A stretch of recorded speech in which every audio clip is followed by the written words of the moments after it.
So yun guys, magluluto ulit tayo since umuwi yung mga kapatid ko dahil sa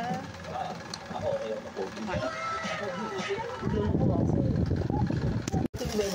Ayan yung bisita mo. Ha? May darating ba? Walang darating, pero ito ang trip ko sa buhay, magpahirap ng tao.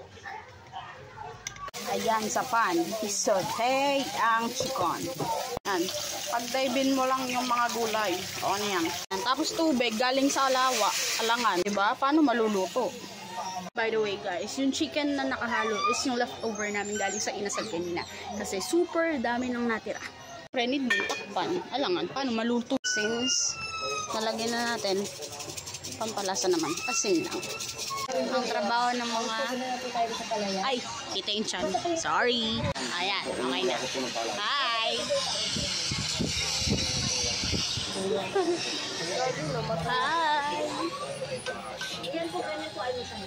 Hi! Hey! Nga pala, kaya wala na ako masyadong comment about dun sa pagluluto kasi may nag-message sa akin after kong i-post yung video. Sabi sa akin, broken ka ba? Tapos sabi ay, ang sakit mo naman magluto. Kaya ayun, hindi na lang ako muna magko-comment. Next time na lang. Okay guys, ito yung magiging final touch natin dun sa ulam natin. Yun nga pala yung sariling version ka ng chicken binakol.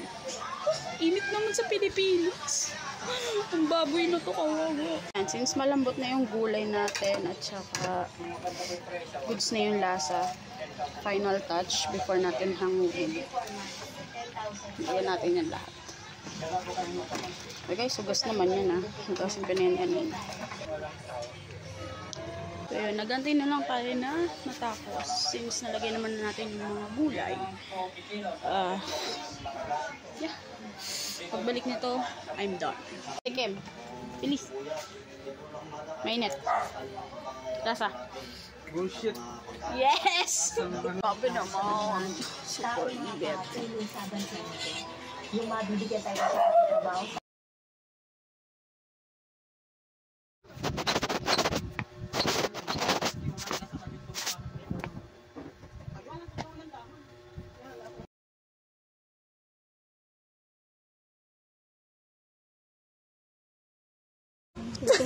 Ayusin mo, gutom na ako. Isa lang. Okay.